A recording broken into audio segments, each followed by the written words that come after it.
The other way, and the far preferable way, is revival.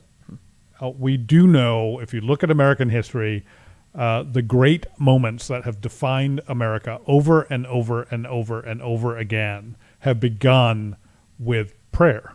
They have begun with prayer. And we see this before the American Revolution. We see this during the Civil War.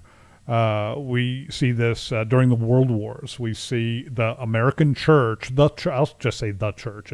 I'm sure there are people in Italy praying for us too, but we see the church, capital C church, stand up and say, this far, no further. Politics may be downstream of culture, but culture is downstream of religion. No.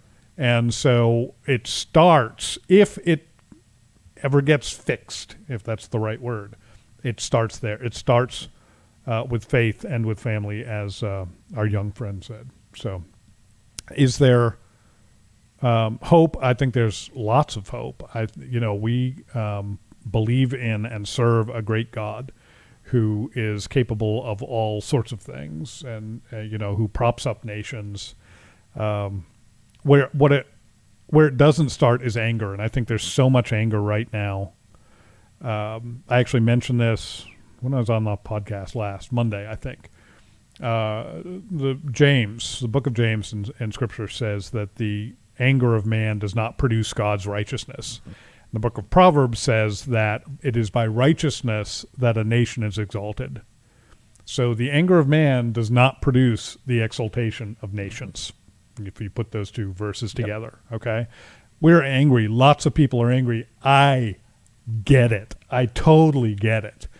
And then we say we're angry, and the Democrats say, we don't care, shut up, go away. We're not even listening to your anger. You can't even question what we're telling you is true. And we get more angry. I get it. I totally get the anger. The anger not only isn't the solution, it doesn't lead to a solution. It is not productive. Thought, discourse, debate, civility, and revival. At the end of the day, revival lead to the exaltation of nations. And so where do we go from here? That's our only reasonable hope. And I don't think you're saying don't fight. You're absolutely saying not. Be wise. I am absolutely not saying don't fight. I'm not even saying don't resort to violence. I am saying don't resort to violence today. Today is not that day. We keep hearing over and over again in the wake of last week's Capitol incursion, we keep hearing people saying violence is never the answer. That is, I almost swore. I can't swear on air. I promised I'm not gonna. I don't swear much, and I wasn't gonna. Kayla told me we can't do that. Yeah, there's some words we can't use. I almost just used one, but it's garbage. It's utter garbage.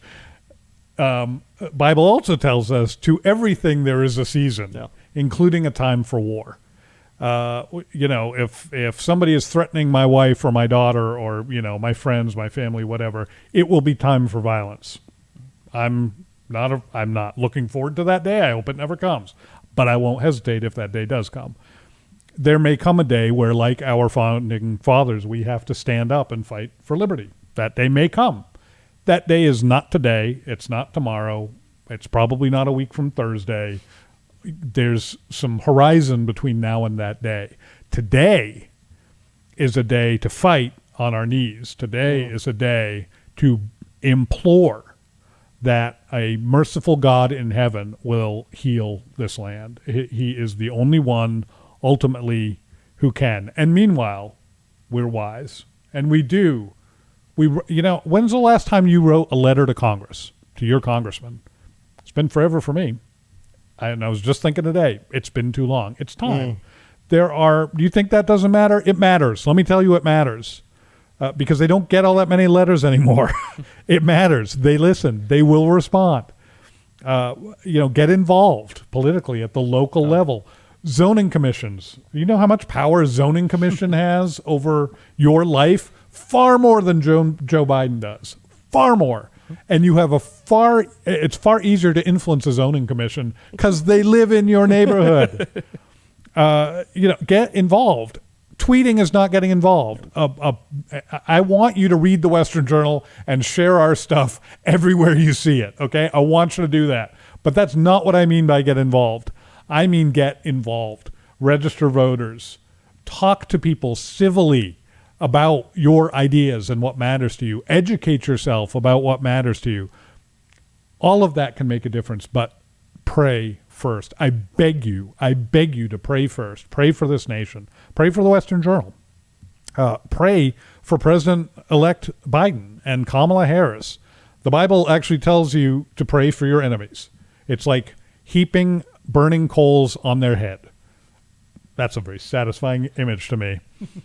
Someone told me that in the Army, and there were a couple of guys I was not getting along with, and I would pray for them very sinfully, thinking, man, this is like burning coals on their head. It's a terrible way to pray for somebody, but do it. Pray for them. It is the only answer. I'm sorry, I did not intend to give a sermon today, but it's a sermon I need to hear. So I'm hopeful there's somebody else who needs to hear it too.